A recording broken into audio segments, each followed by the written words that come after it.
Welcome to your deep dive. We're diving into some pretty interesting stuff today. A Korean language news report that really takes a look at U.S. economic trends and what's happening in the world of politics. It gives us a great view of how the U.S. is doing globally. I think it's fascinating that we're getting this outside perspective. We're not just looking at numbers, but also how these events are being seen by other countries. It's a whole new way to look at U.S. affairs. Yeah, it's like peeking over the shoulder of the rest of the world and seeing how they see us. And speaking of seeing things, this report kicks off with something kind of unexpected. U.S. inflation. It seems to have ignored all the predictions and hit 3% in January. That's the biggest jump we've seen in half a year. It definitely shakes things up. People were talking about the U.S. economy maybe overheating, and a sudden jump in inflation like this could be a warning sign. And if we look closer at what's causing this, there are some really interesting things going on. The report points to a few main culprits. Remember that avian flu outbreak? Well, it's really messed with egg prices. A 53% increase year over year. Pretty wild, even for something as basic as eggs. It just goes to show you how much global events can affect the everyday things we buy. And it's not just eggs. The report says that the cost of groceries and housing is also climbing, which just adds fuel to the inflation fire. And let's not forget about energy. Both energy and gas prices are going up. It seems like everything is getting more expensive. But what really caught my eye is how this inflation is affecting the Federal Reserve's decisions on interest rates. This is where it gets a bit technical, but it's really important to understand. Basically, the Federal Reserve uses interest rates to try to keep the economy stable. So when inflation goes up too quickly, they usually increase interest rates to cool things down. The problem is a lot of analysts were expecting rate cuts this year. So this sudden inflation surge throws a wrench in those predictions, huh? Yeah, exactly. And as rates stay high, it could impact a whole bunch of things. Mortgage rates, the cost of loans for businesses, all of that could be affected. The markets have definitely noticed too. The stock market dipped when the inflation news came out, while investors looking for safer options drove up bond values. It's like everyone's trying to figure out what this means for the future. Then the report jumps into the political scene, focusing on, no surprise here, former President Trump. It seems like he's still a major figure, even though he's not in office anymore. His policies, what he says, it all continues to create a lot of discussion and debate. What's especially interesting is that he's pushing the Federal Reserve to cut interest rates, despite this rising inflation. It goes completely against the Fed's more cautious approach. It's like he's got a different economic strategy in mind. And then there's the whole thing with tariffs, specifically those on steel and aluminum. They're having a real impact on different industries. It's a textbook example of how economic policies can have unintended consequences. What looks like a simple solution can actually set off a chain reaction, affecting areas in ways that no one saw coming. The report really focuses on the auto industry as a prime example. The CEO of Ford is saying these tariffs are going to cause unprecedented damage. He's pointing to higher costs and problems with the supply chain as the main obstacles. It shows how connected the global economy is. Problems in one area, like steel and aluminum prices going up, can quickly spread and affect a completely different industry, like making cars. And get this, even Coca-Cola is feeling the pressure. They're having to use more plastic bottles, the ones that take forever to decompose because of the aluminum tariffs.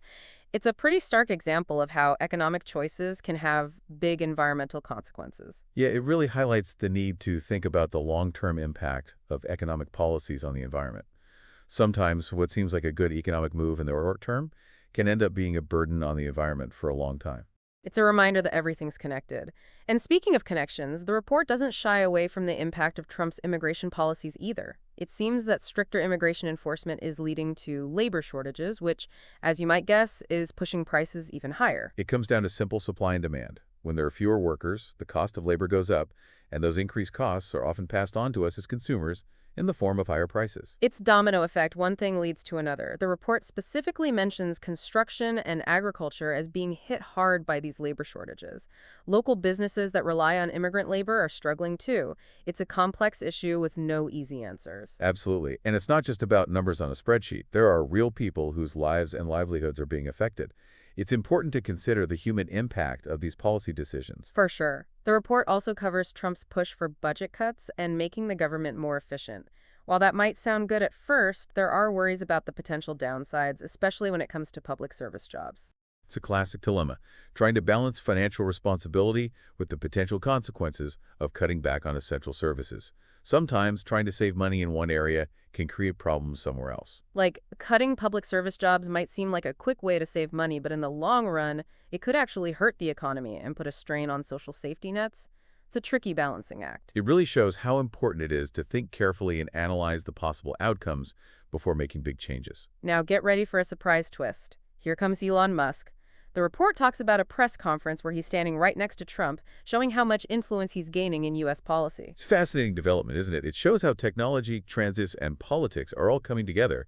People like Musk are blurring the lines between these areas that used to be separate. Musk is defending his efforts to make the government more efficient, but the report also points out that some of what he's saying about government waste and corruption is being challenged.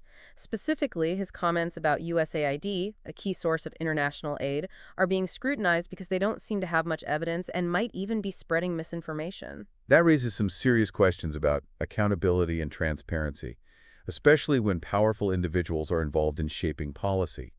We need to have ways to make sure their actions are in the best interest of the public and not driven by their own personal agendas. It also shows how important it is to think critically and check the facts in today's world where information spreads so quickly. We can't just take what people say at face value, no matter who they are.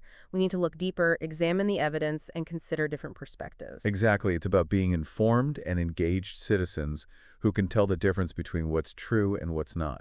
It feels like the U.S. is at a crossroads facing economic uncertainty and political complexity. And with Elon Musk becoming a political influencer, it adds a whole other layer to this already intricate situation. It definitely makes for a fascinating look at how power and influence work in the 21st century. So what are your thoughts on this merging of technology, business, and politics? Is it a good thing, a bad thing, or somewhere in between? That's a great question. It's complicated, and I think it's too early to say for sure. What we can say is that it's something we need to keep a close eye on. It could really change the political landscape in a big way, both in the U.S. and around the world. It definitely raises a lot of questions, but before we go too far down that road, let's get back to the news report. It goes on to talk about worries that the checks and balances in the U.S. government are being weakened. That's a fundamental principle of how democracies work. The separation of powers, with its system of checks and balances, is meant to stop any one part of the government from becoming too powerful. Right, and the report points to how Trump is using his executive power as a particular area of concern, especially when it comes to things like firing inspectors general and making budget cuts without going through Congress. Yeah, those actions make people wonder if those important institutional safeguards are getting weaker, and if the rule of law is being eroded. And when that happens, it can have serious consequences for the stability and legitimacy of a democracy. It's like things are starting to unravel a bit. But the report does mention that federal courts are pushing back against some of what Trump is doing, right? Like they've ordered the release of funds that were blocked and have pointed out potential legal violations. That's a good sign. It shows that the courts can act as a check on executive power, even when things are politically charged. It reminds us that a strong and independent court system is really important for a healthy democracy. It's like having someone there to make sure the rules are being followed. And speaking of things that are a bit surprising, the report mentions that the new Secretary of Defense is actually happy about the huge defense cuts that Trump is pushing for. It makes you wonder about what that means for the U.S.'s national security. That's a big deal. Defense spending is always a controversial issue, and any major changes there can affect things both within the U.S. and on the global stage. It's like someone just shook up the chessboard and now everyone's trying to figure out what the next move will be. Let's zoom out a little and look at the global perspective. The news report brings up an article from Nikkei Asia, which is a Japanese publication. This article criticizes Trump's cuts to foreign aid. This is where we see how decisions made in the U.S. can have big consequences for other countries. The U.S. has a major role in the world, so its actions or inactions can really affect what happens elsewhere. The article says that these cuts to aid are hurting the U.S.'s reputation in Asia and giving China more opportunities to increase its influence there. It's important to remember that the balance of power in the world is always shifting. The U.S. is facing more and more competition from rising powers like China, and its decisions about foreign aid can have a real impact on those power struggles. So cutting back on foreign aid might seem like a way to save money, but it could actually end up weakening the U.S. in the long run. Right. It's a complicated issue with potential consequences that we need to think about carefully. The report then makes an interesting comparison with past U.S. aid programs, specifically highlighting the role of USAID in helping South Korea's economy grow back in the 1970s. It's interesting how history sometimes seems to repeat itself, even if it's not exactly the same. Back then, the U.S. put a lot of effort into helping South Korea recover and grow, but now we're seeing a different approach with aid being reduced. It makes you think about whether the U.S. is changing its priorities or if this is just a sign of the times. It's a fascinating comparison that makes us ask some important questions about why countries give foreign aid and how effective it really is. Is it mainly about helping other countries develop and become stable, or are there other geopolitical reasons behind it? Those are some big questions to think about. But before we get back to the serious stuff, I have to share a funny story from the report. Remember when Trump said he wanted to buy Greenland? Well, it seems that inspired some people in Denmark to start a petition asking Denmark to buy California. That's a funny story, but it also shows that there's some anxiety and uncertainty about what the U.S.'s role in the world is right now.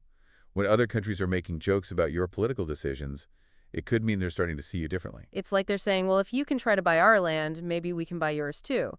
But enough jokes, the report goes back to something serious. Press freedom, a topic that seems to be in the news all the time. And for good reason. Press freedom is really important for any democracy to work properly. When journalists can report freely and without being afraid of what might happen to them, they can hold those in power accountable and make sure people are well informed. The report focuses on a specific event where the Associated Press, or AP, was told they couldn't cover a White House press conference with Trump and Elon Musk. That seems like a pretty extreme move, and it's definitely stirring up controversy. It's definitely a cause for concern. When certain news organizations are excluded from press events, it makes people wonder about transparency and whether everyone is getting the same access to information. It creates an uneven playing field and can make it harder for the public to know what's really going on. And the reason they gave for excluding the AP is really strange. Apparently, it's because they wouldn't use the term that Trump prefers for the Gulf of Mexico.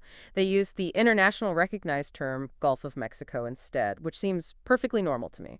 It's a good example of how trying to control what words people use can be a way to control how they think about things and shift their opinions. It shows how important it is to use clear and accurate language, especially when we're talking about things that affect the whole world. The White House Correspondents Association is calling it a violation of the First Amendment, which protects freedom of the press. And it's hard to disagree with them. The First Amendment is a really important part of American democracy, and any attempt to limit press freedom should be strongly opposed. It's crucial to protect the right of journalists to report the news without being censored or punished for what they write. Absolutely. The report then shifts to the release of several Americans who are being held in other countries, including Mark Fogel, an American teacher who was imprisoned in Russia for having medical marijuana. It's always good to see cases like this resolved, but they also show how complicated international legal systems can be. These situations often involve delicate negotiations between countries, and it can be really tricky. It reminds us of the challenges of trying to help citizens who are detained in other countries while also respecting the laws and independence of those countries. It's a difficult balance to strike. The report also mentions that 3 Americans who were detained in Belarus were released, which is great news.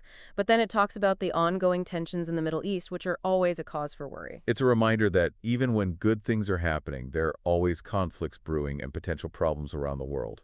The world is rarely completely peaceful, and these tensions can explode at any moment. It's a lot to keep up with. The report talks about the fragile ceasefire between Hamas and Israel and the possibility that the fighting could start again. And then there's the humanitarian crisis in Gaza, which raises questions about what the U.S. should do to help, like whether to accept refugees. These are incredibly complicated issues with no easy answers. What's happening in the Middle East is a small-scale version of the bigger geopolitical problems that the U.S. and the world are facing. Humanitarian crises, political instability, and the constant threat of violence are all part of the picture. The report also expresses concern about what Trump's policies might mean for Ukraine. President Zelensky has said he's worried because he hasn't had any direct communication with the Trump administration or been offered any support. This raises questions about whether the U.S. is still committed to supporting its allies and what its role is in keeping things stable around the world. When an important ally isn't sure if the U.S. will back them up, it can have a big impact on regional security and the balance of power between countries. It's like one thing leads to another. Actions that the U.S. takes or doesn't take can have consequences that reach far beyond its borders. So, to summarize this part of the report, it seems like the U.S. is facing a lot of complex international challenges, from shaky ceasefires to humanitarian disasters to shifts in who holds power around the world. It's a lot to process. It certainly is. But I think the most important thing for our listeners to remember is that staying informed about these issues is really important. What happens in one part of the world can affect other parts, sometimes in unexpected ways. And understanding those connections is key to navigating this complex world we live in. Speaking of navigating, the report takes us on a little side trip into a completely different area now, the world of art and culture. Yes, this is where we get to see how the Korean news is presenting the softer side of American society. It's always interesting to see how cultural trends are viewed and understood in different cultures. It's like getting a fresh perspective on something familiar by looking at it through a different lens. The report highlights a recent exhibit at the Metropolitan Museum of Art in New York City. It's been getting a lot of attention. This exhibit focuses on American fashion from the 1970s, a decade known for its bold style and big cultural changes. It's a fascinating exploration of how fashion reflected the social and political changes that were happening at the time. It's like fashion was a mirror reflecting what was going on in the country. The report mentions that the exhibit features some iconic pieces from designers like Halston, Diane von Furstenberg, and Ralph Lauren. These were designers who really shaped the fashion world of the 1970s, and their designs continued to influence style today. The exhibit shows how powerful fashion can be in capturing the spirit of an era. It's like taking a trip back in time to the disco era with all its glamour and excitement. The report also points out how the rise of the women's liberation movement influenced fashion trends in the 1970s. That's an important part of the exhibit. It shows how fashion can be a powerful tool for social change, both reflecting and challenging societal norms. The 1970s was a pivotal time for women's rights, and fashion played a role in expressing those evolving attitudes. So it's not just about looking at pretty clothes, it's about the stories behind those clothes and how they connect to the larger cultural context. Exactly. Fashion isn't just about aesthetics. It's a way for people to express themselves, it reflects social values, and it can be a strong force for change. This exhibit gives us a unique look at how fashion both shaped and was shaped by the cultural landscape of the 1970s. It sounds like a must-see for anyone interested in the history of fashion or American culture. Okay, let's shift gears back to politics. The report dives into the upcoming 2026 midterm elections, which are already getting a lot of attention. Midterm elections are always important because they can change which party has control of Congress, and that can have a big impact on what the president can accomplish. It's like a way for voters to have their say and potentially change the direction the country is headed in.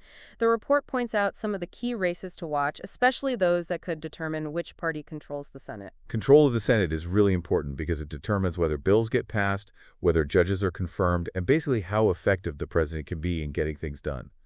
These midterm elections have the potential to shake things up in Washington. It's like a big political chess match, with both parties trying to figure out the best moves to get ahead. The report also mentions that a few well-known Republicans, including former Vice President Mike Pence, are thinking about running for president in 2028. That's an interesting development. It means the competition for the Republican nomination is already starting to heat up, even though the 2028 election is still a few years away. It shows that the political maneuvering is already in full swing. It's like the race has started even though they haven't even lined up at the starting line yet. The report suggests that Pence is presenting himself as a more traditional conservative, as opposed to Trump, who's also rumored to be thinking about running again. If Trump and Pence end up facing off, it could reveal the divisions within the Republican Party and could determine the direction the party takes for years to come. It'll be interesting to see how that plays out. It's like a political drama unfolding right before our eyes, with high stakes and twists and turns we can't predict. Now the report moves on to the topic of climate change, which seems to be coming up more and more in political debates these days. Climate change is a global challenge that requires countries to work together and take decisive action. It's an issue that will have a big impact on future generations, so it's good to see it being taken more seriously in political discussions. Absolutely. The report highlights a recent report from the United Nations Intergovernmental Panel on Climate Change, which warns that the world is on track to exceed that critical 1.5 degrees Celsius of warming within the next decade. That's a serious warning. It shows how urgent it is to address climate change. If we don't do anything, the consequences will be dire.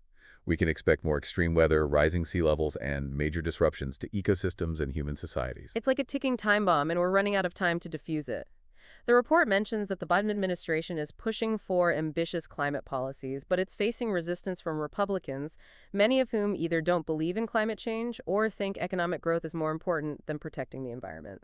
This political divide over climate change is a big obstacle to finding effective solutions.